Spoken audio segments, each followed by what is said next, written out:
ओकारं बिंदु संयुक्तं नित्यं ध्यायन्ति योगिनः कामदं मोक्षदं चैव ओंकाराय नमो नमः।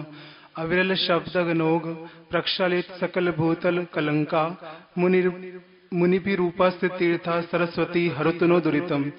अज्ञान तिमिरान्धानां ज्ञानञ्जन शलाकया चक्षुरुन्मीलितं येन तस्मै श्री गुरुवे नमः। श्री परम गुरुभ्यो नमः। परंपराचार्य गुरुभ्यो नमः।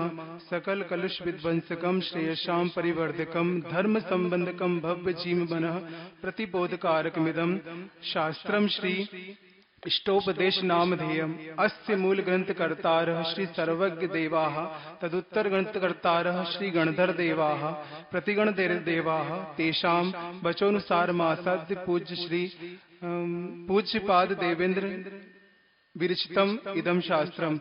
मंगलम भगवान वीरो मंगलम गौतमो गणी मंगलम कुंद कुंदाद्यो जैन धर्मोस्तु मंगलम। सर्वमंगल मांगल्यम सर्वकल्याणकारकं प्रधानं सर्वधर्माणां जैनं जयतु शासनम्। कोटिशतं द्वादशैव कोट्यो लक्षाणशीतिस्त्रिधिकानि चैव पंचाशदष्टो च सहस्रसंख्यमेतच्छ्रुतं पंचपदं नमामि। अर्हन्त भासियत्थं गणहरदेवेऽहं गन्त्यं सम्मं प्रणमामि भक्तिजुक्तो सुदनाण महो वहिं शिरसा।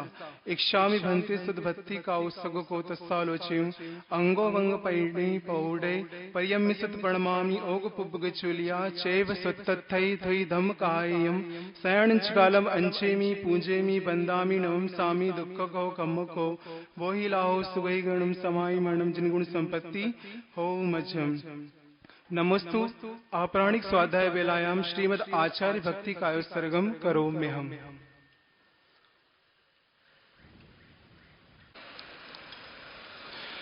श्रुत जलधि पारिगेभ्यः स्वपरमति विभावना पटुमतिभ्यः सुचरित तपोनिधिभ्यो नमो गुरुभ्यो गुण गुरुभ्यः। 36 गुण समग्रे पंच विहाचार करण संदर्शे शिष्यानुग्रह कुशले धम्मायिरी सदा वंदे। गुरु भक्ति संजमेणीय तरंति संसार सायरम घोरम छिन्नन्ति अट्टकम्मं जम्मन मरणं न पावेन्ति। ये नित्यं व्रत मंत्र होम निरता ध्यानाग्निहोत्रा कुलाः षट्कर्मा विरतास्तवोधन्दनाः साधु क्रियाः साधवः। शील प्रावरण गुण प्रहरणा चंद्रार्क तेजोधिकाः मोक्षद्वार कपाट पाटन भटाः प्रीणन्तु मां साधवः। गुरुवः पान्तु नो नित्यं ज्ञान दर्शन नायकाः चारित्राणव गंभीरा मोक्ष मार्गोपदेशिकाः। इक्षामि भन्ते आयरी भक्ति काउसगकोतस्सालोच्यं सम्मनाण समदंसन समचरिताणं पंच विहाचाराणं आयरियाणं आयरादिसुदनाणोपदेशयाणं उपज्झायाणं तिरणगुण पालयाणं सबसावणं शयनिंचकालमंचेमि पूजेमि वंदामि नमसामि दुःखको कम्मको वोहिलाहो सुगै गणं समाय मरणं जिनगुण संपत्ति हो मज्जम। यस्य स्वयं स्वभावाप्ति रभावे कृष्ण कर्मणः तस्मै संज्ञान रूपाय नमोस्तु परमात्मने।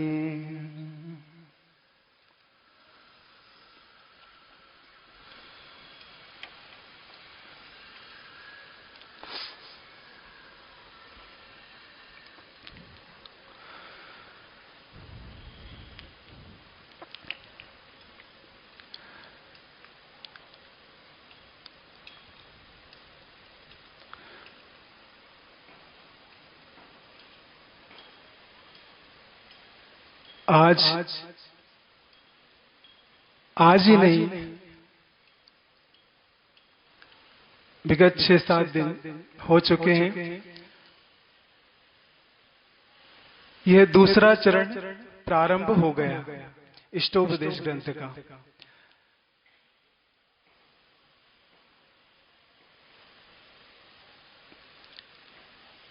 पूज्यपाद स्वामी द्वारा रचित यह ग्रंथ छोटा जरूर है, लेकिन कहते हैं ना, छोटा पॉकेट बड़ा धमाका। ऐसे ही आचार्य महाराज ने सोचा कि संसारी जीव के और इस पंचम काल में समय का बहुत अभाव रहेगा, तो इसलिए बड़े बड़े बृहद ग्रंथ तो है ही, लेकिन छोटे छोटे ग्रंथों का भी रचना की जाए। इस प्रकार पूज्यपाद स्वामी भगवान ने हम लोगों पर उपकार किया है। प्रारंभ में जो व्यक्ति संसार समुद्र, जो व्यक्ति समुद्र पार करना चाहता है तो उसके लिए कुछ शर्तें होती हैं। सबसे पहली शर्त कि अगर उसे तैरना आना चाहिए। अगर तैरना नहीं आएगा तो वो समुद्र क्या, नदी क्या, किसी में उतर नहीं पाएगा। तैरना भी आ जाए और वह मान लो समुद्र में कूद गया, तो दूसरी शर्त यह है कि उसके पीठ पर या हाथों में या शरीर पर कुछ भी उसके ऐसा भारी सामान नहीं होना चाहिए जिससे वो डूब जाए। यह भार मुक्त होना उसके लिए बहुत आवश्यक होता है। और इससे भी आगे चलें तो आचार्य महाराज कहते हैं कि अगर आपको, ये तो हो गया सांसारिक समुद्र, जो संसार समुद्र से अगर पार होना है तो आपको अंतरंग परिग्रह का भी जो भार है, अंतरंग जो भार हमारे अंदर है, उसे भी हमें उतारना होगा। तब जाके हम कहीं इस समुद्र को, संसार समुद्र को पार कर पाएंगे। आज की गाथा जो है वो भी इसी से लगभग मैच होती हुई है कि संसारी प्राणी ने आज तक एक ही काम किया है। जिस भी गति में जाता है वो तो विषय भोग को ही सबसे पहले अपना ग्रहण करता है या सामान बनाता है, जो भी कहते हैं अपन। ये पहला प्रयास है और थोड़ा डर भी लग रहा है, क्योंकि बड़े महाराज जी ने बोला है और बोला नहीं है, सिखाया भी है कि अगर यह कला आपके अंदर नहीं आई तो श्रमण पद किस काम का। इसलिए हम लोगों को भी तैरना सिखाया है।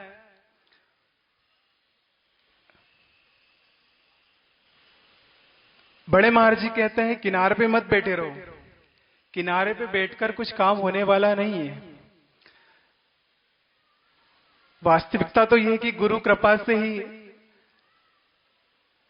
ये सागर क्या, संसार सागर भी व्यक्ति या जीव पार कर जाता है। यह एक गुरु कृपा का ही चमत्कार होता है। और ये सागर नगर का भाग्य कहें कि बड़े महाराज जी ने यह पहला प्रयास, और तैरने को कहा तो कहां कहा, किसी नदी में नहीं, किसी झरने में नहीं, किसी तालाब में नहीं, इस सागर नगर में तैरने को कहा है। शुरू में ही समुद्र में उतार दिया, छोटी मोटी जगह होती तो और भी, लेकिन सागर नाम जरूर है, लेकिन संख्या देखते से लगता कि इससे ज्यादा तो गांवों में संख्या हो जाती।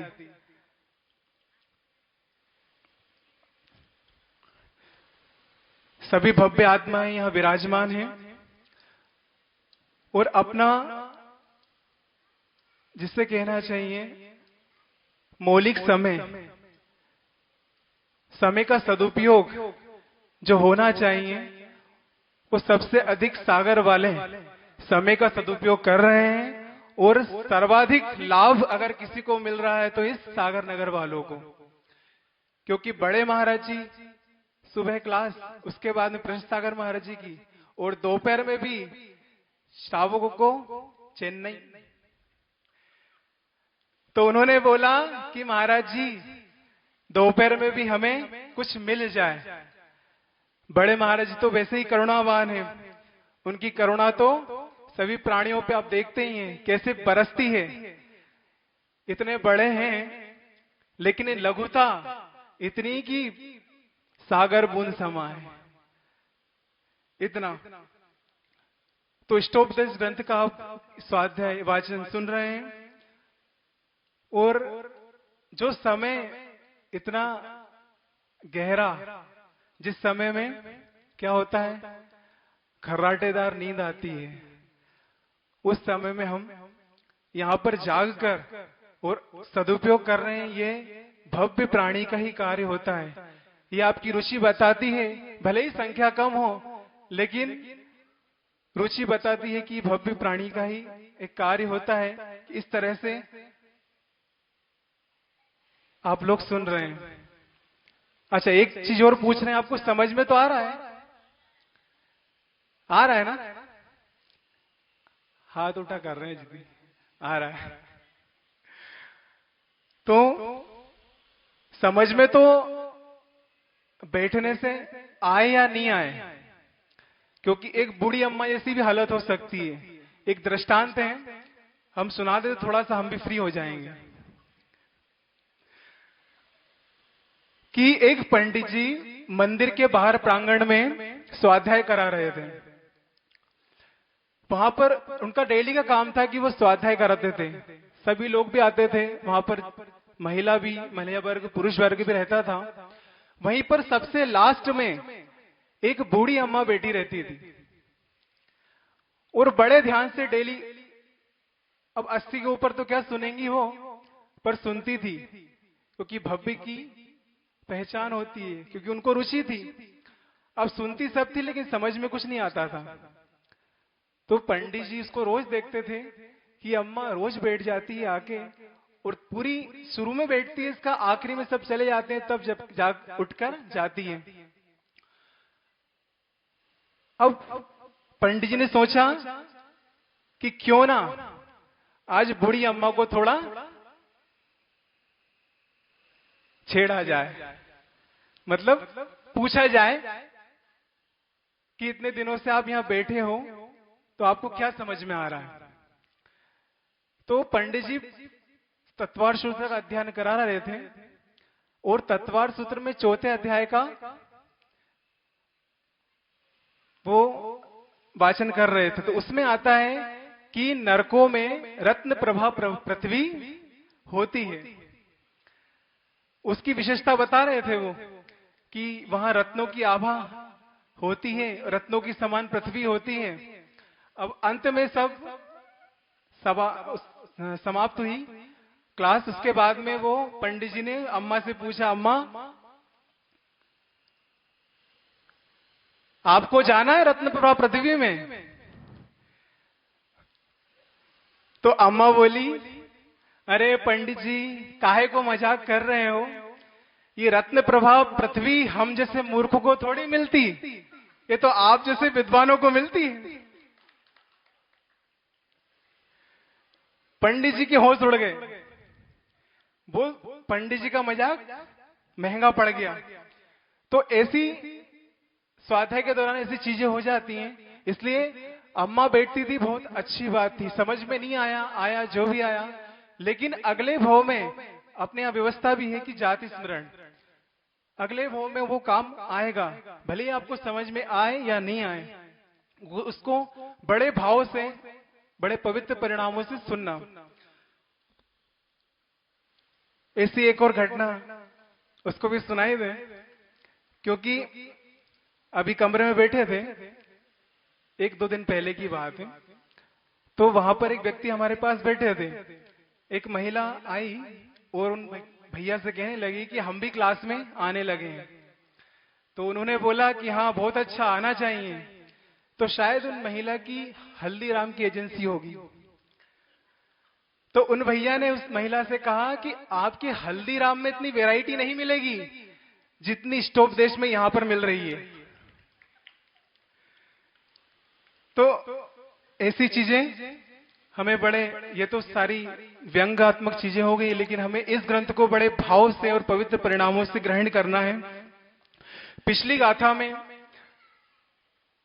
और हम थोड़ी सा दृष्टि डालें तो पिछली गाथा में शिष्य जो है आचार्य महाराज, गृहस्थ भी बोल सकते हैं, श्रावक बोल सकते हैं, वो प्रश्न करता है कि भगवान मैं तो निर्धन हूं और यह भी पता है कि दान पूजादि करने से पुण्य की प्राप्ति होती है, पुण्य का बंध होता है, तो क्यों ना मैं इस पुण्य की प्राप्ति के लिए, और पुण्य जो दानादिक जो होगा वो धन के माध्यम से होगा, बिना धन के यह हो नहीं सकता, तो क्यों ना भगवान मैं पहले धन को अर्जन कर लूं, उसके बाद में ये पूजादिक दानादिक का कार्य कर लूंगा।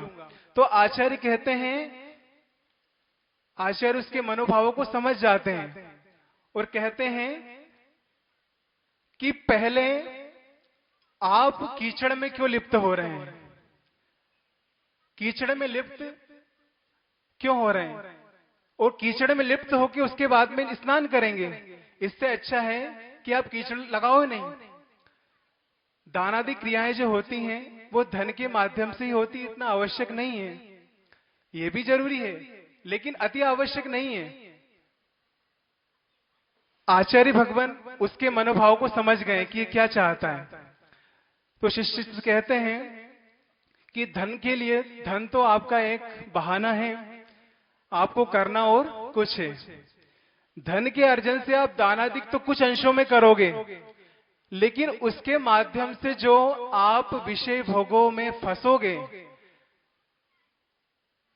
वह आपके लिए बहुत ही, जिसको कहना चाहिए, हानिकारक होगा। इसलिए आप ये बहाना नहीं बनाएं कि मुझे दानादिक करना है या पूजादि करना है, उसके लिए मैं धन कमाना चाहता हूं। यह उस शिष्य की मनोभावना थी। अब आज सुबह भी बड़े महाराज जी ने बताया था कि हम जो भी कार्य कर रहे हैं उसके पीछे हमारा उद्देश्य क्या है, अभिप्राय क्या है। सबसे पहले भले ही वो सारी क्रियाएं हमारी समीचीन हो, लेकिन उसके पीछे हमारा क्या अभिप्राय, इंटेंशन क्या है, उद्देश्य क्या है। तो हम धन कमाना चाहते हैं, उसके पीछे हमारा उद्देश्य क्या है। तो आचार्य महाराज भी शिष्य को ही समझा रहे हैं, पिछली गाथा की बात कर रहे हैं हम, कि धन अगर आप कमा रहे हो तो उसको ये नहीं कहो कि पूजादिक दानादिक के लिए हम धन कमा रहे हैं, है ना, क्योंकि धन के माध्यम से अब अगर व्यक्ति धन कमाएगा तो धन, रुपया पैसा सोना चांदी तक सीमित नहीं रहेगा, वो उसके बाद उसको सारी विलासिता की चीजें चाहिए, उसके कारण उसके भोग बढ़ेंगे, उसकी विषय वासनाएं बढ़ेगी, तो उसके लिए उसके बाद उसकी जो बुद्धि बिगड़ेगी, उसकी बुद्धि खराब हो सकती है। इस डर के कारण आचार्य महाराज कहते हैं कि सबसे पहले आप ये धारणा बदल दो कि हमें दानादिक के लिए क्या करना है, धन का अर्जन करना है। अब दूसरी गाथा आचार्य महाराज कह रहे हैं यहां पर, उसको भी हम ले लें। बहुत अच्छे भाव इस गाथा के भी, अच्छे से आप उच्चारण करेंगे सांस में। आरंभे तापकान प्राप्ता व तृप्ति प्रतिपादिकान अन्ते सुदुस्त्यजान कामान कामम कह सेवते सुधी। अर्थ क्या है कि आरंभ है, आरंभ का मतलब प्रारंभ में, तापकान जो अति संताप को देने वाले हैं। संताप को देने वाले कौन है, कौन है संताप को देने वाले? पूरी गाथा को आप अच्छे ध्यान से पढ़ें कि ताप को देने वाले कौन, जो हमें प्राप्त हैं। प्राप्त क्या है, विषय भोग। ये हमको प्राप्त हो जाने पर तृष्णा को बढ़ाने वाले, अतृप्ति प्रतिपादकान, तृष्णा को बढ़ाने वाले हैं। और अंते मतलब अंत में, सुदुस्त्यजान मतलब बहुत कठिनाई से, अंत में बहुत कठिनाई से छूटने योग्य। बड़ी कठिनाई से छूटने योग्य।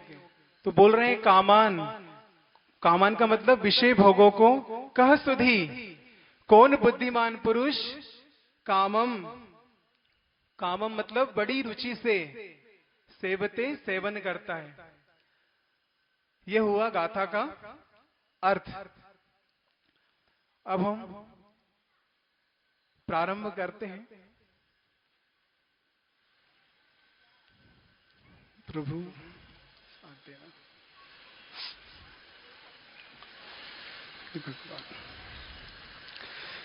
सबसे पहले हमने स्टार्टिंग की थी समुद्र से, और उसी का हम उदाहरण दे रहे हैं इस गाथा के माध्यम से कि समुद्र भी क्या है।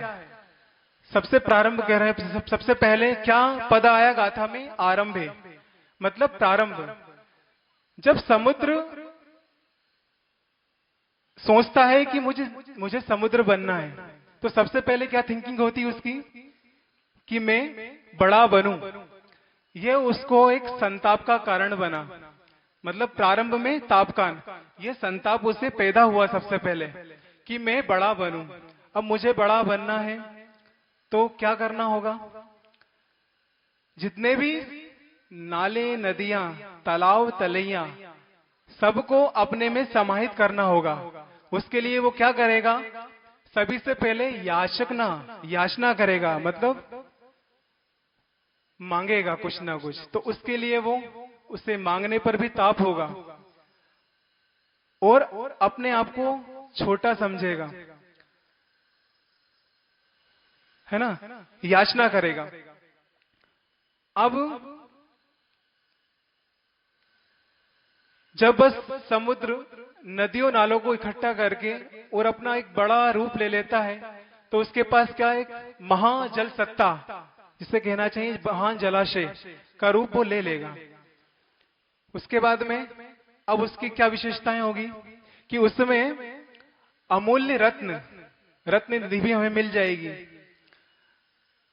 उस समुद्र में पर्यटक घूमने भी आएंगे, क्योंकि बड़ा समुद्र है, महासागर, और उसमें लोग, सागर है तो उसमें फिर समुद्र में जहाज भी चलेंगे, तो उसके माध्यम से व्यक्ति सैर भी करेगा, अपनी यात्रा भी करेगा, व्यापार भी करेगा। फिर समुद्र के किनारे बैठकर वह जो पर्यटक है उन लहरों को देखता है कि लहरें उसे बहुत पसंद आती हैं, कि लहरें सोचता है कि ये कुछ अद्भुत चीजें हैं। ये समुद्र की विशेषताएं हो गई। लेकिन हम एक और दृष्टि डालें तो समुद्र में ये सारी विशेषताएं होते हुए भी कोई भी व्यक्ति उसका पानी पीना नहीं चाहता। क्यों नहीं पीना चाहता? क्योंकि उस समुद्र का पानी बहुत खारा होता है। ये खारापन उसमें कहां से आया? क्योंकि उसकी प्रवृत्ति संग्रह की हो गई, संचय की प्रवृत्ति हो गई, जो उसने उस समुद्र को विषैला मतलब खारा कर दिया।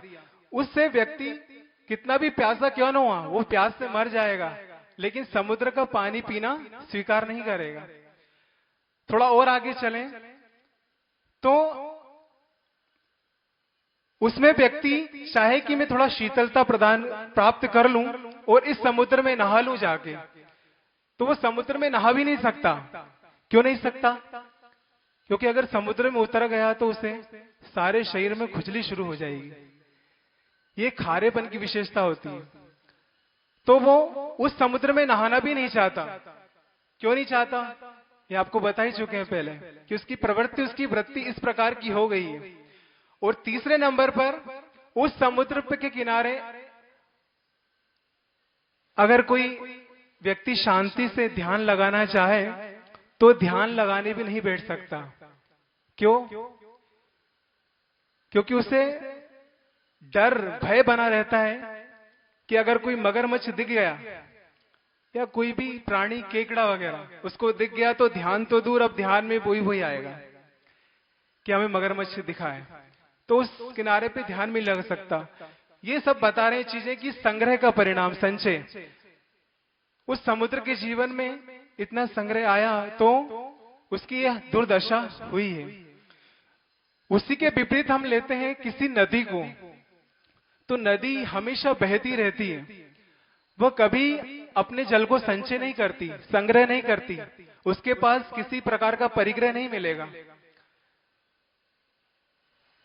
और नदी, कोई पथिक धूप से थका आ रहा है और प्यास लगी तो उस नदी से, उस मीठे जल से, उस नदी से वो प्यास को बुझा लेगा। क्यों बुझा लेगा? क्योंकि उसकी वृत्ति, नदी की वृत्ति क्या होती है? बहते जाना। मुझे किसी भी हालत में इस संग्रह को, मतलब जल को रोकना नहीं है। अगर रोक लिया तो मैं अपने आप में सड़ जाऊंगी, ये उससे भय होता है। इसलिए वो अपने जल को कभी रोकती नहीं, हमेशा बहती रहती है। उस नदी में व्यक्ति नहा भी सकता है ना। तीसरे नंबर पर हम ले कि एक पेड़, कौन सी गति है उसकी? कौन सी गति है पेड़ की? तिर्यंच गति का जीव है, लेकिन उसकी विशेषता है कि इतना फलदार वृक्ष भी होगा तो वह कभी नहीं कहता कि मैं किसी को फल नहीं दूंगा और मैं इन सारे फलों को खुद खाऊंगा। भले ही पत्थर भी मार दे व्यक्ति उसे, तो वो फल देने से मना नहीं करता, क्योंकि उसको पता है कि अगर मैंने मना कर दिया और ये फल मेरे ऊपर लदे रहे।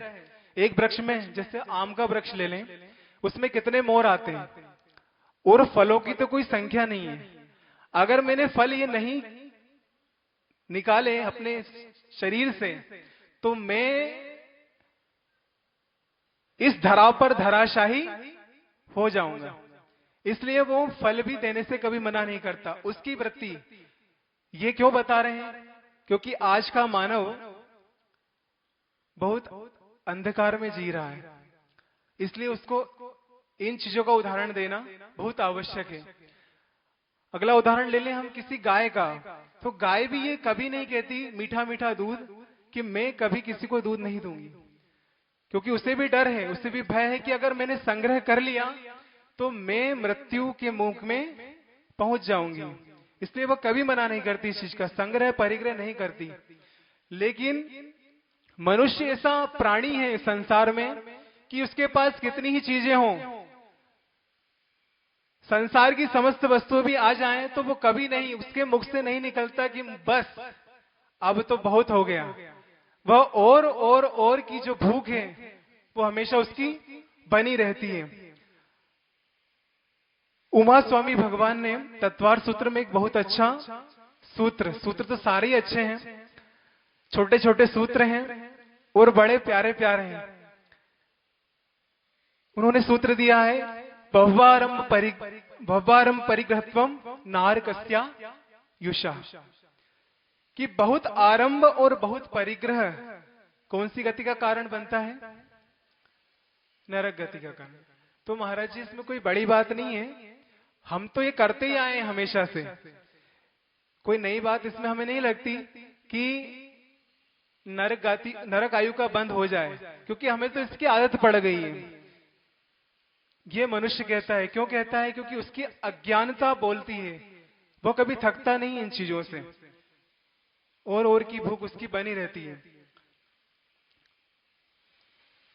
वृषभनाथ भगवान युग के आदि में हुए थे, उन्होंने क्या उपदेश दिया था?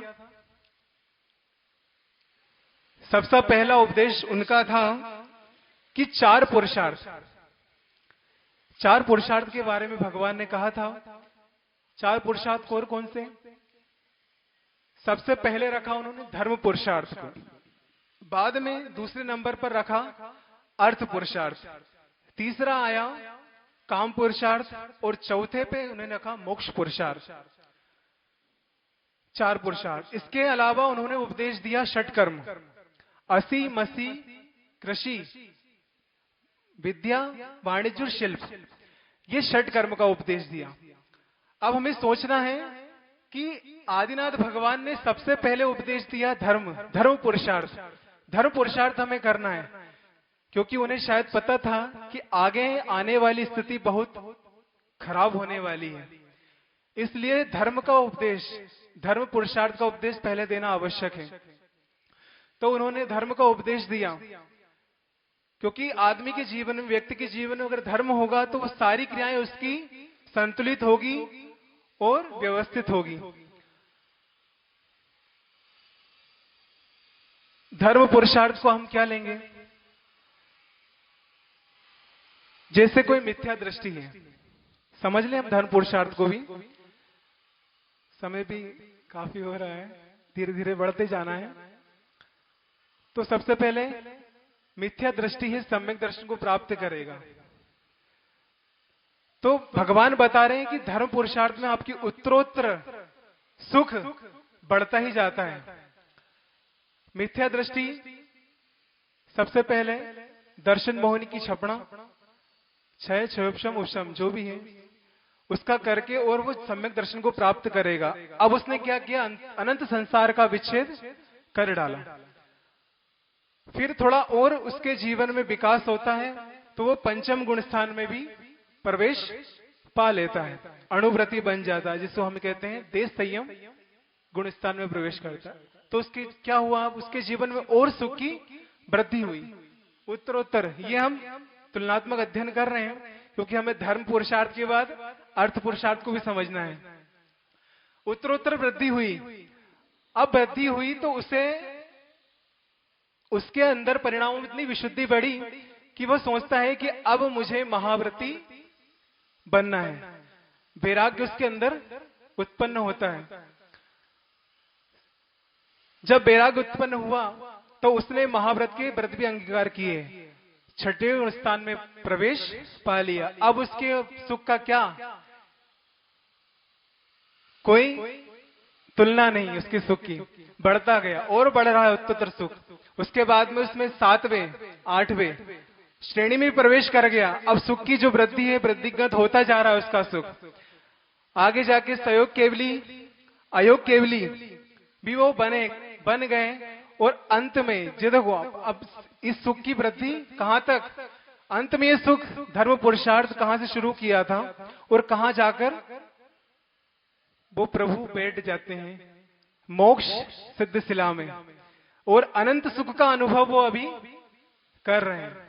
तो ये उत्तरोत्तर उनके सुखों में वृद्धि, ये किसका है?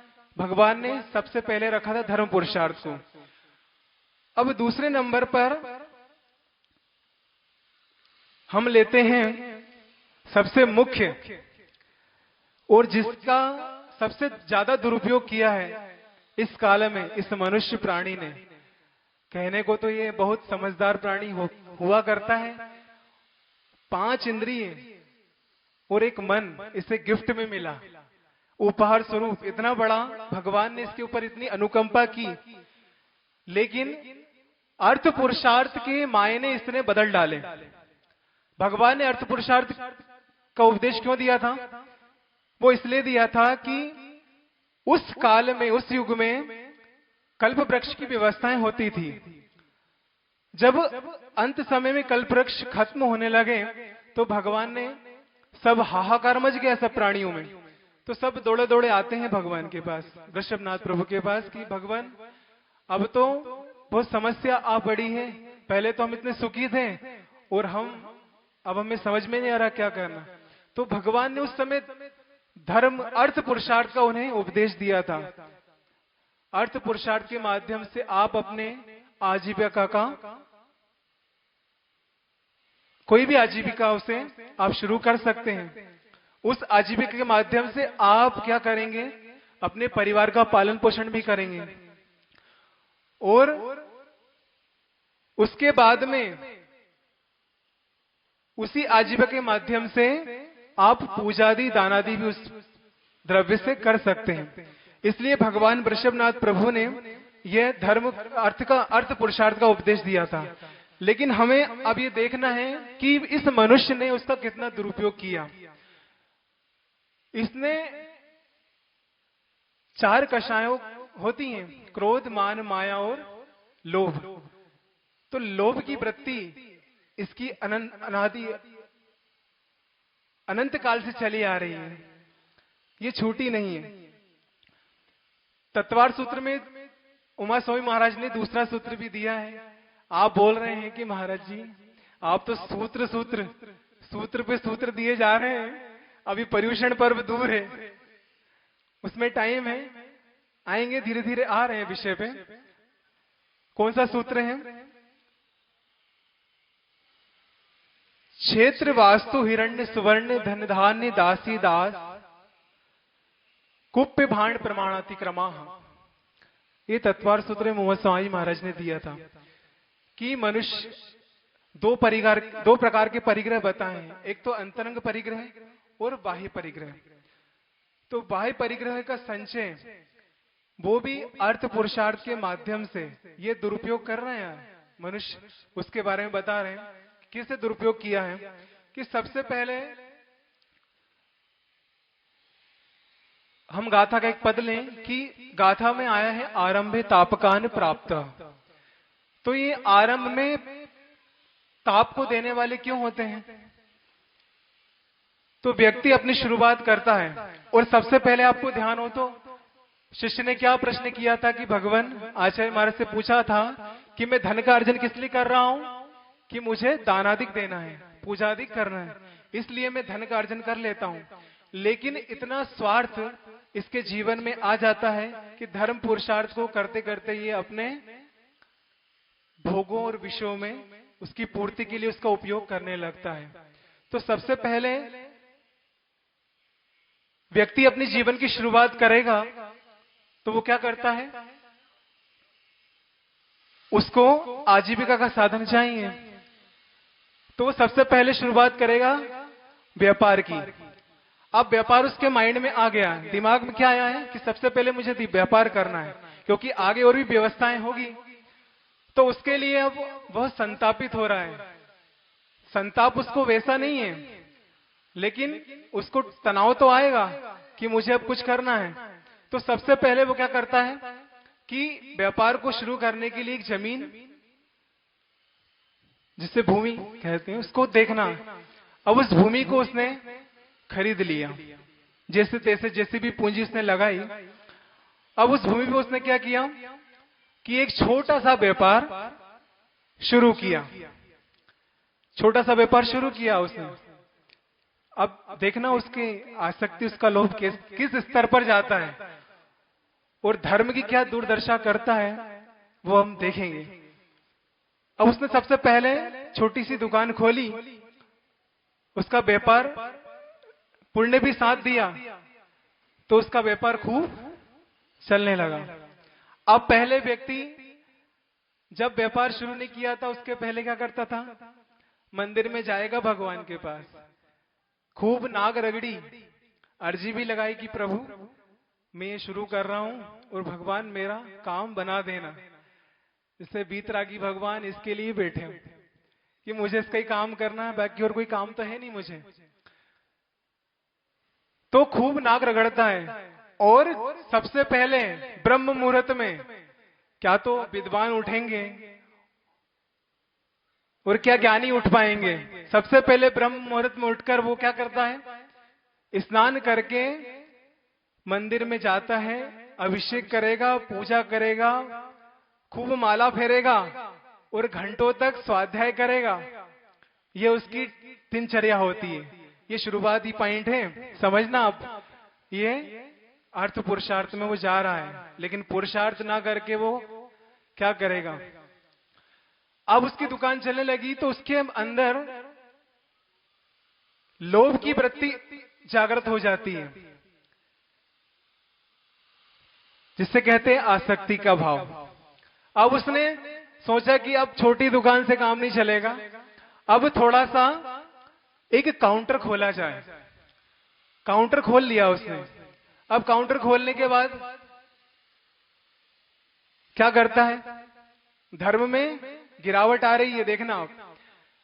वो मंदिर में प्रवेश करेगा तो पहले तो वो ब्रह्म मुहूर्त में उठता था, अब थोड़ा सा व्यस्तता बढ़ गई तो वो कब लेट 7 भी बज जाते हैं तो कोई दिक्कत नहीं। अब समय कम पड़ने लगा तो मंदिर में प्रवेश करेगा तो मंदिर में क्या करेगा? वो अभिषेक पूजा को समाप्त कर दिया। अब भगवान की एक माला फेरी, अर्घ्य चढ़ाया और वापस। Back to shop.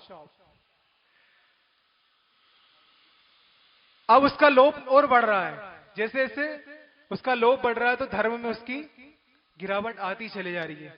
उसने सोचा कि भगवान अब तो और व्यस्तता बढ़ गई है, दुकान खूब चल रही है, अब मुझे एक शोरूम खोलना है, शोरूम खोलना है मुझे। अब फिर संतापित होता है उसके मन में। और अगला चरण भी हम ले लेगा था कि अतृप्ति पादकान, उस लोभ से, उस अर्थ से उसकी तृप्ति नहीं हो रही बल्कि बढ़ती जा रही है। जब वो शोरूम खोलता है तो उसके क्या होता है, मंदिर की धर्म का स्तर और गिरता है। अब वह क्या करेगा, मंदिर में आएगा, घंटी बजाएगा और एक थोड़ा सा अर्घ चढ़ाएगा, 9 बार, खाली 9 बार नमोकार मंत्र पढ़कर बैक टू शॉप, वापिस दुकान की तरफ। अब थोड़ा और लोभ बढ़ा, दुकान अच्छी चलने लगी, फिर सोचेगा एक मॉल भी खोल जाए, एक मॉल भी खोल लिया जाए। अब उसकी व्यस्तता इतनी बढ़ गई है कि कहां तो वो आचार्य महाराज से कह रहा था सबसे शुरू में, पिछली गाथा में और आई गाथा में, कि भगवान मुझे ये धर्म का अर्जन जो कर रहा हूं, ये मैं किस लिए कर रहा हूं, पूजा करूंगा, दान करूंगा, इसलिए आप मुझे ये अनुमति दे दो, इस पे सिग्नेचर कर दो आप कि मैं ये कार्य कर सकूं।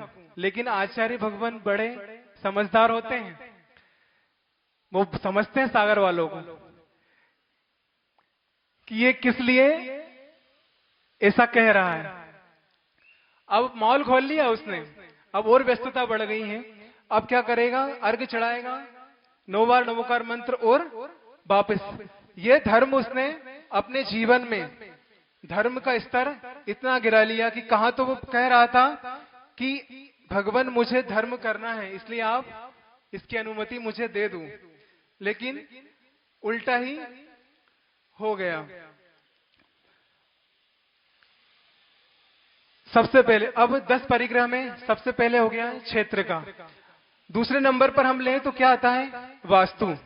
वास्तु का मतलब मकान, कि ये भगवान अब दुकान बढ़ गई है तो और मकान छोटा रह गया, तो दुकान बढ़ी है तो मकान भी तो बढ़ना चाहिए। अब मकान में लग गया है, देखना आप, ऐसे कर करके उसका संसार, पूरा जीवन कैसे समाप्त होता जा रहा है। कितना अमूलिक मौलिक जीवन कहते हैं आचार्य महाराज, हमेशा आचार्य जी के मुख से सुना है कि ये जीवन बहुत मौलिक है, इसे ध्यान से खर्च करना, खर्च करने समय बहुत सावधानी रखना। लेकिन मनुष्य आज इस स्तर पर पहुंच गया है कि उसे इस चीज से कोई मतलब नहीं है। अब मकान बड़ा करेगा, मकान बड़ा करेगा तो क्या करेगा, मकान भी स्टैंडर्ड हो ना, बंगला, उसमें वियतनाम के मार्बल, 1 नंबर के फर्श, है ना, अच्छा फर्नीचर, और फर्श भी ऐसा कि चिकना कि आदमी अगर गिर जाए तो सारे दांत फर्श पे आ जाएं उसके, और कौन सी हड्डी टूटेगी कोई पता नहीं। तो ये भोग विलास का ही कारण है। ये जो दुर्घटनाएं आती हैं, हानियां हमारे ही हाथों से आती हैं, क्योंकि हमने उस चीज का इतना बढ़ावा दे दिया है। अब तीसरे नंबर पर रखा है हिरण्य और सुवर्ण। हिरण्य का मतलब क्या होता है, चांदी, और सुवर्ण तो समझते हैं आप, सोना। आज ज्वेलरी के लिए मनुष्य को कितना सोना लगता होगा, थोड़ा बहुत, लेकिन वो स्टॉक में अपने पास, क्या कहते हैं उसको, पार्ले जी के नहीं ना, क्रैकजैक बिस्किट, सोने के बिस्किट अपने पास रखता है। क्यों रखता है, क्योंकि उसकी वृत्ति यह होती है, स्टॉक करना है मुझे, भले ही मैं उसका उपयोग नहीं कर रहा हूं, लेकिन मेरे पास रखा है, मुझे इसकी गर्मी है, ये मुझे आवश्यक है, क्योंकि इसके कारण मैं बहुत ही रिलैक्स फील कर रहा हूं। सुबह बड़े महाराज जी कार्तिकेय अनुप्रेक्षा की क्लास ले रहे हैं, उसमें अभी इसी चीज का वर्णन और सबसे घातक चीज जिसे कहना चाहिए धन। धन में ये भी आता है सुवर्ण, सोना चांदी ले लें हम तो लक्ष्मी का संचय, उसमें कल ही शायद कल गाथा आई थी नहीं परसों, कि लक्ष्मी का संचय मनुष्य करता है और संचय करके क्या करता है, वो उस धन का उपयोग तो नहीं करता, उसे कहां रखता है, बैंक में भी नहीं रखेगा, क्योंकि वहां डर है कि अधिकारी गड़बड़ कर देंगे, ना घर में रख सकता है, छापा पड़ सकता है, तो उसे कहां रखता है, वो जमीन में गाड़ कर, जमीन में गाड़ के रख रहा है। कहा तो पहले यह देश सोने की चिड़िया हुआ करता था, भारत को सोने की चिड़िया कहते थे, और आज हम देखें और ये भी कहते थे कि अंग्रेजों ने लूट लिया, जबकि गौर से देखा जाए तो इस देश में ही रहने वाले जो मनुष्य हैं, जो संसारी प्राणी ने हैं, उसने ही उसे सबसे ज्यादा लूटा है, देश को बर्बाद कर दिया है। तो आचार्य भगवान जो आज ये इतना उपक्रम कर रहे हैं, संस्कारित कर रहे हैं, ये देश आगे बढ़ जाए, फिर से वही भारत देश लौट जाए, लेकिन हमारा इस प्रकार से ये जो चीजें होती हैं तो उससे हमारा देश और गर्त में चला जाता है। थोड़ा और आगे बढ़ते हैं तो अगला पद लिया है सूत्र में धन धान्य। धन के अंतर्गत क्या आएगा, गोधन भी ले सकते हैं, गाय भैंस बैल वगैरह जो भी है, उसको भी संसारी प्राणी आज पालने के लिए नहीं, किसके लिए, लोभ की वृत्ति के लिए कि मैं ज्यादा से ज्यादा इससे दूध को प्राप्त करके और इसे धन अर्जन करूंगा। खेती में भी यही होता है कि अनाज का स्टॉक करके वेयर हाउस में रख देते हैं। क्यों रखते हैं, क्योंकि भाव बढ़ेगा तो उसे हम निकाल देंगे। और सूत्र में फिर अगला सबसे लास्ट जो उन्होंने लिया है बाह्य परिग्रह में कुप्य और भांड। यह सबसे बड़ा रोग है। कौन सा, कुप्य को किसके अंतर्गत लिया है, कुप्य मतलब क्या होता है, वस्त्र। फैशन के इस दौर में गारंटी की इच्छा ना करें, ये लिखा रहता है सब जगह, लेकिन वस्त्र क्वालिटी मेंटेन होनी चाहिए, उससे हमारा स्टैंडर्ड झलकेगा, क्योंकि हम इतने ऊंचे स्तर पर आ चुके हैं तो हमें अब सब चीजें क्वालिटी ही चाहिए। अब उसके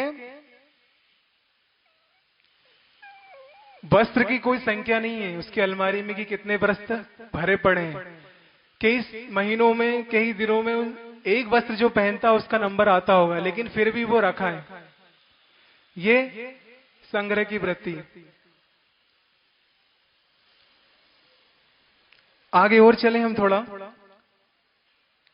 तो एक केवल रवि किरणों की पूजा में एक पद्य आता है, बहुत अच्छा पद आता है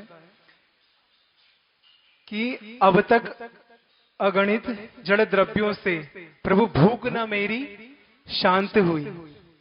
कि हे भगवान, अभी आप सारा व्याख्यान सुनते आ रहे हैं, इतनी सारी चीजें ये बाह्य परिग्रह हुई हैं, इतनी सारी चीजें भगवान मैंने अपने पास रख ली है, ये पूजा में वो कह रहा है, खाली कह रहा है और अच्छे लय के साथ भी बोल देगा कि अब तक अगणित जड़ द्रव्यों से ये भूख न मेरी प्रभु शांत हुई, तृष्णा की खाई खूब भरी पर रिक्त रही वह रिक्त रही, युग युग से इच्छा सागर में प्रभु गोते खाता आया हूं। सागर में नहीं, इच्छा सागर में। कौन सा सागर, इच्छा सागर। बहुत बड़ा सागर है इसका भी, इसकी विशालता का कोई लिमिटेशन नहीं। और पंचेंद्रिय के षट रस्तज अनुपम रस पीने। अब पंचेंद्र के विषय कैसे छोड़ेगा ये, उसमें आपाद कंठ जो व्यक्ति डूबा हुआ है वो इन विषयों को कैसे छोड़ेगा। यह उसके आसक्ति के भाव है और ये परिणाम उसके कहां तक उसको दुर्गति का पात्र बना सकते हैं, उसे अभी ज्ञान नहीं है। और ये ज्ञान क्यों नहीं उसे? क्योंकि उसके अंदर इतना अंधकार छाया हुआ है, मिथ्यात्व उसकी दृष्टि में, उसके दिल और दिमाग में बस गया है, इसलिए उसे कुछ दिखाई नहीं देता। यह आसक्ति के परिणाम है। बड़े महाराज जी ने बार बार इसलिए बड़े महाराज जी को याद करते हैं क्योंकि उन्हीं से सब सुना है और जो भी पाया है उन्हीं से पाया है, इसलिए। और जब जब वो याद करने में आते हैं तो एक बैटरी भी चार्ज,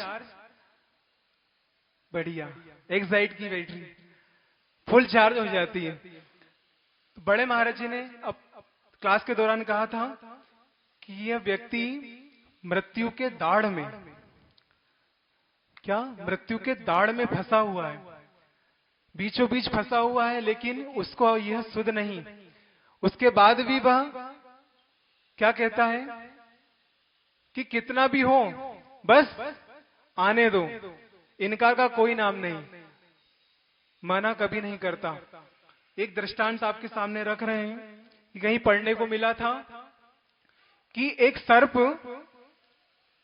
जंगल में घूम रहा है और उसकी दृष्टि पड़ती है किस पर?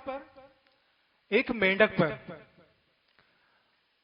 अब जैसे ही दृष्टि पड़ती है तो उस मेंढक को पकड़ने के लिए भी दौड़ जाता है,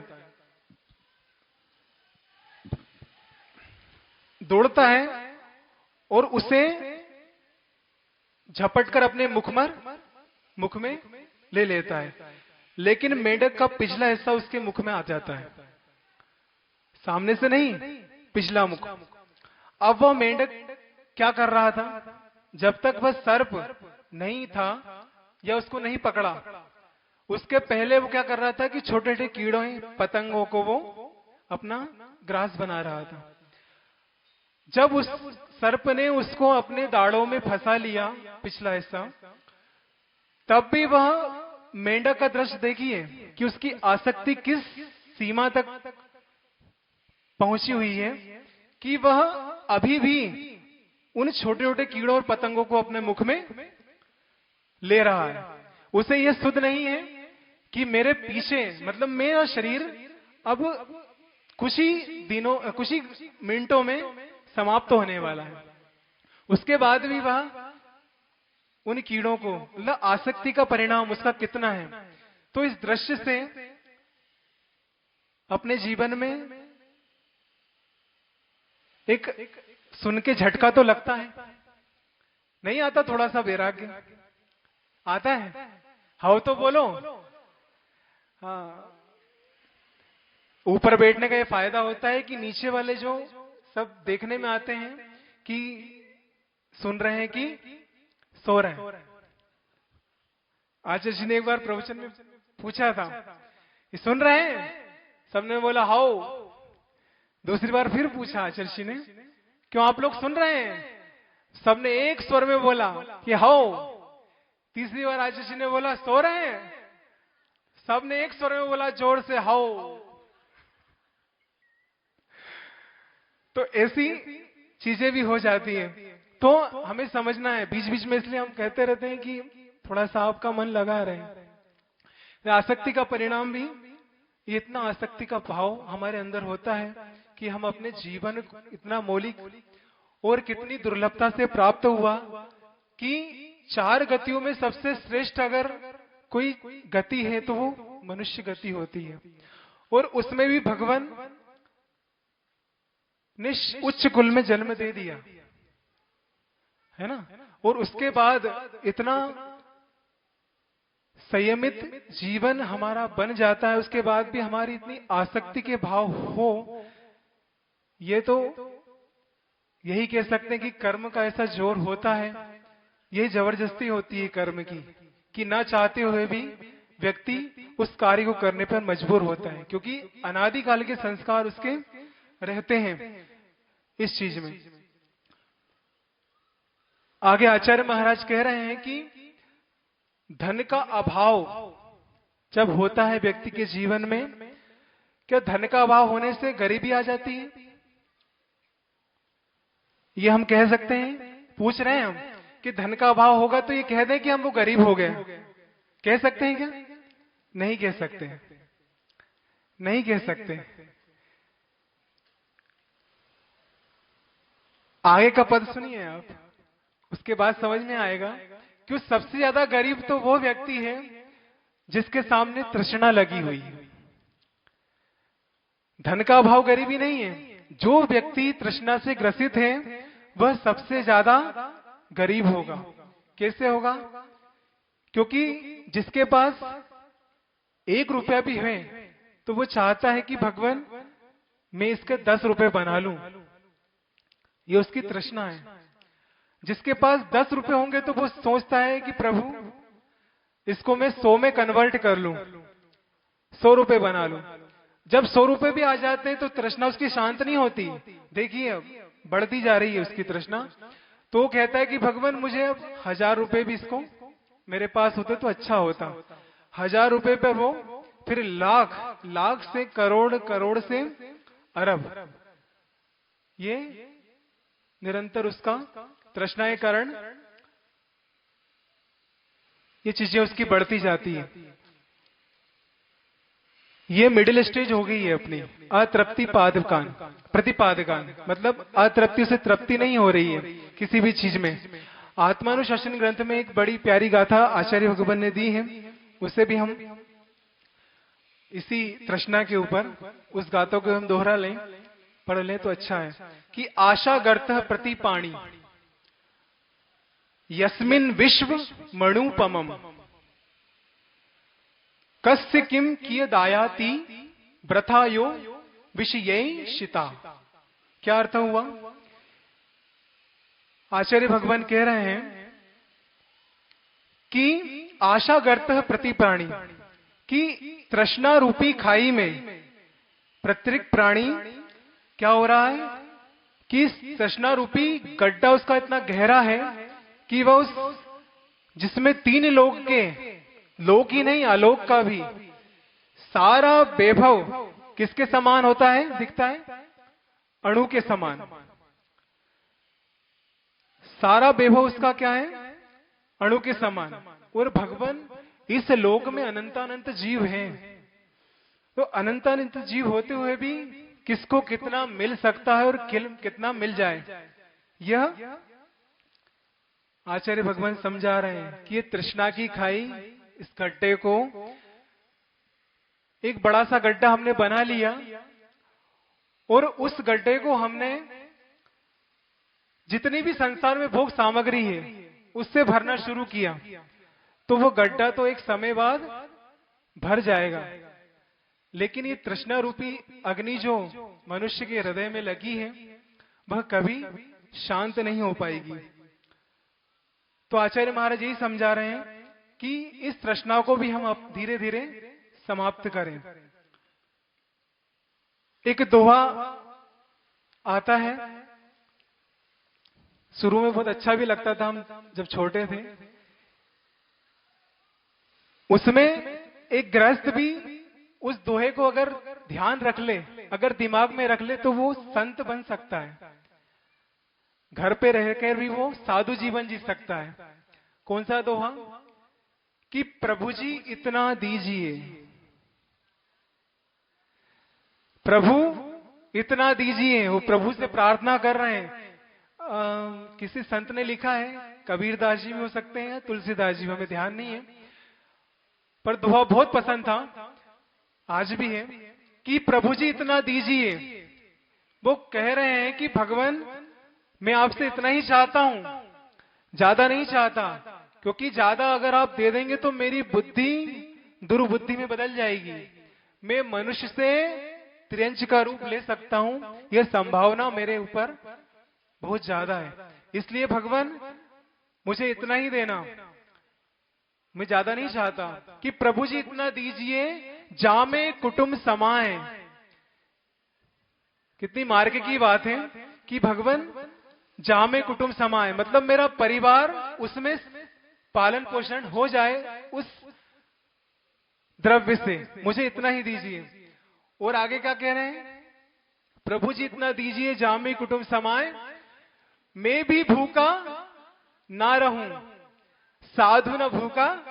आहा, कितनी प्यारी लाइनें हैं कि भगवान इतना ही देना कि मेरा परिवार का भी, मेरे कुटुंब का भी पालन हो जाए और मैं भी उस द्रव्य से भूखा ना रहूं, और ये जो भगवान आए हैं मेरे घर पर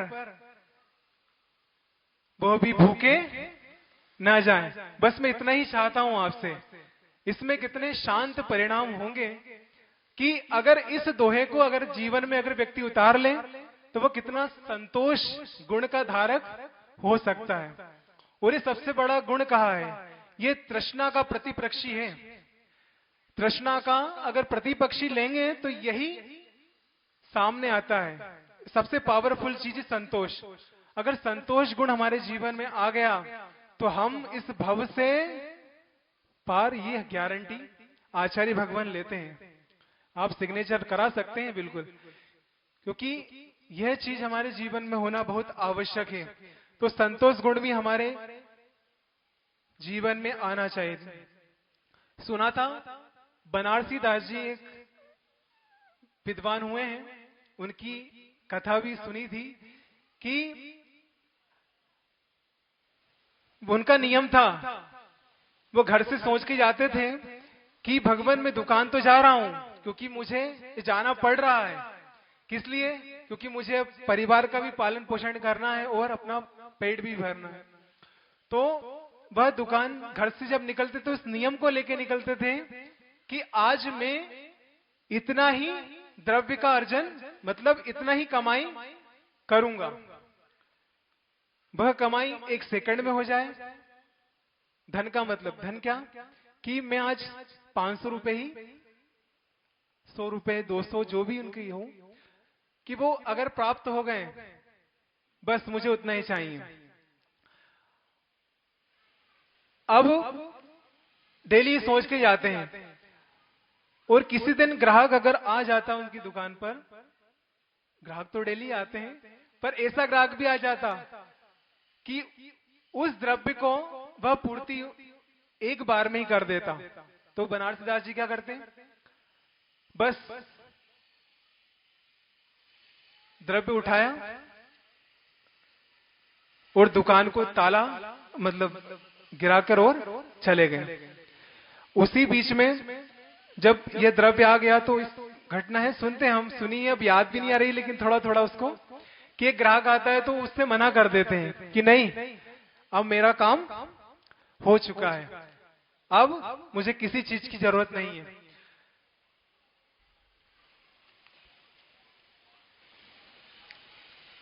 इन छोटे छोटे दृश्यांशों से हमें बहुत सीख लेनी चाहिए कि हमारे जीवन का उत्थान अगर हमें करना है तो बहुत सारी चीजें हमें अभी सुधारनी होगी अपने जीवन में। और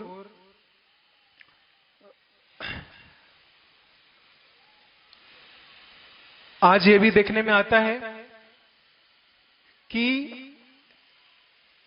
पुराणों में हम सुनते हैं कि जब पिता को वैराग्य होता था तो वह अपना बेटों को राज्य देकर और घर से निकल जाते थे। लेकिन आज के पिता ऐसे हैं कि वो पिता पुत्र से पिता बन जाते हैं और पिता से दादाजी बन जाते हैं और दादाजी से परदादा, लेकिन घर छोड़ने का नाम नहीं लेते हैं। इसलिए आचार्य श्री ने ये विशेष व्यवस्था कि उन लोगों को भी थोड़ा वैराग्य उत्पन्न हो और थोड़ी सी शर्म महसूस करे कि भगवान अब तो मुझे संभलना चाहिए, नहीं तो जीवन का अंत ऐसे ही हो जाएगा। समय ज्यादा हो गया है, थोड़ा सा करके और समाप्त करते हैं इसको। कि उन्हें पिता क्या करता है, आज भी इतनी आसक्ति उसके पास कि वो अपने पुत्र को इतने संतुष्ट नहीं हुई, इतना ही उसके पास धन संपदा है, विषय भोग है, विलासिता है, सब कुछ है, लेकिन वह उस चीज को अपने पुत्र को भी दान में देना चाहता है। मतलब उस दुख को, उस तकलीफ को, उस पीड़ा को भी वो अपने पुत्र को देना चाहता है। लेकिन वो पिता ये नहीं समझाता उसको कि पुत्र, हे बेटे, कि अगर ये जो संपदा मैंने कमाई है, ये संपदा कोई संपदा नहीं है, ये किसी भी काम की नहीं है। ये जो तेरे पास प्रभु ने 10 प्राण दिए हैं, यही तेरी असली संपदा है। कौन कौन से 10 प्राण होते हैं? 5 इंद्रिय। 5 इंद्रिय जो विषय भोग संसारी प्राणी भोगता है, ये इन्हीं इंद्रियों के माध्यम से भोगता है। 5 इंद्रियों से भगवान ने उपहार स्वरूप दी इस मनुष्य जीवन में, लेकिन उसका दुरुपयोग भी संसारी प्राणी ने किया। क्या करता है वो? उसे तो ये चाहिए कि प्रभु से प्रार्थना करे कि भगवान, आपने मुझे सबसे पहले इंद्रिय दी, स्पर्शन इंद्रिय। वह इंद्रिय एक इंद्रिय के पास भी है, लेकिन अगर तुलना करें कि एक इंद्रिय, एक पेड़ को ही ले लें, उसके पास भी स्पर्शन इंद्रिय है, लेकिन वह कभी भगवान की पूजा अभिषेक नहीं कर सकता। यह दुर्लभता उसके जीवन में, मनुष्य जीवन में प्राप्त हुई है, लेकिन इसका उसे कोई मूल्य नहीं है। बड़े महाराज ने भी कई बार उदाहरण दिया कि एक पेड़ है और उसके पास केवल 2 ही ध्यान होते हैं। कौन कौन से? आर्त ध्यान और रोध ध्यान। धर्म ध्यान से उसका कोई संपर्क नहीं, दूर दूर तक कोई संपर्क नहीं। तो पेड़ खड़ा है और उसके पास अगर कोई व्यक्ति कुल्हाड़ी लेकर आता है और उस पर प्रहार करता है, तो देखना उसकी विवशता, क्या वो पेड़ भाग नहीं सकता। उसे उस प्रहार को अपने शरीर पर सहन करना ही, ये उसकी। तो आचार्य भगवान कहते हैं कि सबसे बड़ी संपदा अगर तेरे पास है तो ये स्पर्शन इंद्रिय भगवान ने दी है। इससे तू भगवान का स्पर्श कर सकता है, पूजा अभिषेक भी कर सकता है। दूसरी इंद्रिय कौन सी है? रसना इंद्रिय। यह भी बड़ी दुर्लभ है। इससे क्या करेगा? यह मेरी संपदा है। ये उसे समझ में नहीं आता कि सबसे बड़ी संपदा तो मेरी यही है। रसना इंद्रिय से वो नमोकार मंत्र का उच्चारण कर सकता है। हे प्रभु, मैं आपके गुणानुवाद को गा सकता हूं और इस गुणानुवाद को गाते गाते मैं भी प्रभु बन सकता हूं। तो ये रसना इंद्रिय की विशेषता है, ये दुर्लभता है। और इस दुर्लभता को हम कंपैरिजन करें कि ये रसना इंद्रिय किसके पास होती है? एक इल्ली, किससे कहते हैं, कृमि, उसके पास भी है, लेकिन वह इस चीज से क्या है? दूर है। तीसरी इंद्रिय हम ले तो आएगी घ्राण इंद्रिय। हे प्रभु, ये वैराग्य का उपवन आपने जो मुझे प्रदान किया, उसकी खुशबू में ले सकता हूं इस घ्राण इंद्रिय के माध्यम से, और अधर्म की बदबू से भी बच सकता हूं। चौथी इंद्रिय कौन सी है? सबसे विशेष इंद्रिय चक्षु इंद्रिय। हे भगवान, ऐसे नेत्र आपने प्रदान किए, मुझे ऐसी संपदा दे दी कि जिन नेत्रों से सुनते हैं कि इंद्र प्रभु को कितने नेत्रों से, 1 2 3 नहीं, 1000 नेत्र बनाकर आपको देखता है, उसको फिर भी तृप्ति नहीं होती। अरे तृप्ति करना है और अतृप्ति का भाव लाना है तो ऐसे स्थान पर लाओ। नहीं, विषय भोगों में तो कभी तृप्ति होने वाली नहीं। तो ये चक्षु इंद्रिय भगवान आपने मुझे दी है, मैं आपका दर्शन कर रहा हूं। इस जिनवाणी जो आपने मुझे प्रदान की, उसका स्वाध्याय भी कर रहा हूं।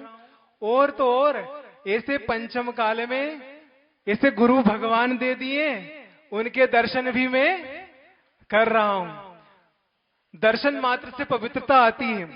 ये संपदा सबसे बड़ी संपदा। और 5वीं इंद्रिय कौन सी? कर्ण इंद्रिय, कि हे भगवान, आपने ये भी सबसे बड़ी संपदा मुझे दी कि मैं गुरु वाणी का, जिन वाणी का श्रवण कर सकता हूं। इससे बड़ी कोई संपदा मुझे दृष्टिगत इस संसार में नहीं होती। ये तो हो गई 5 इंद्रियां।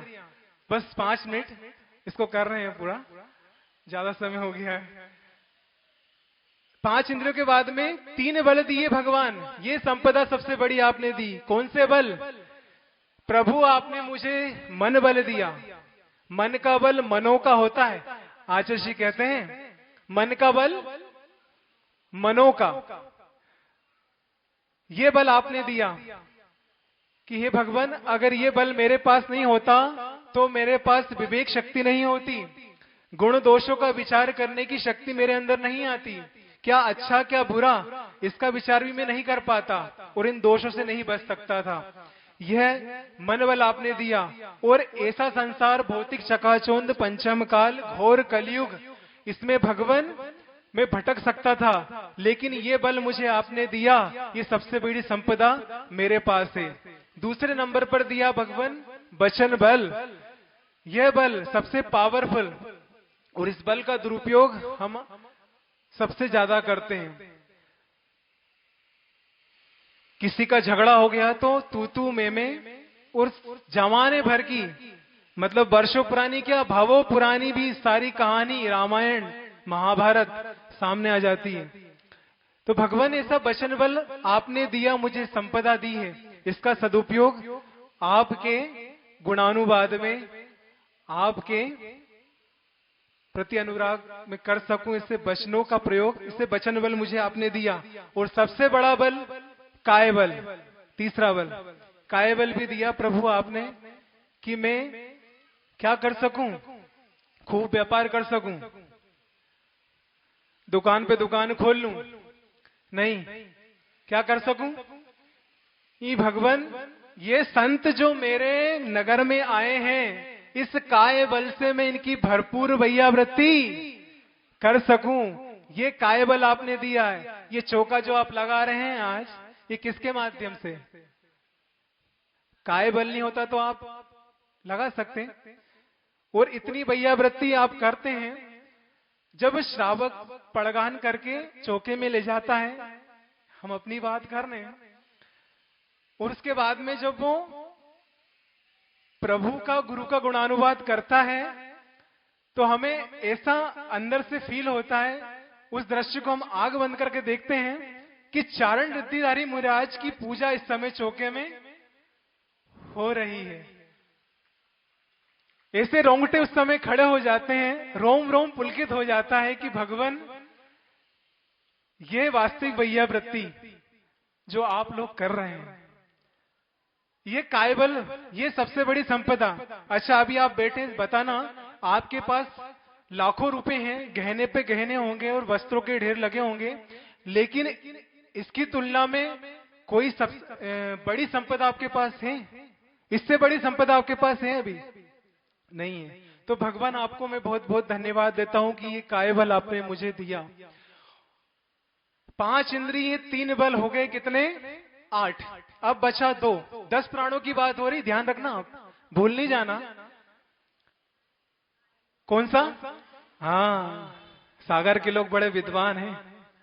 10 प्राण तो याद रखते हैं, लेकिन प्राणों का घात जो हो रहा है उसका ध्यान किसी को नहीं।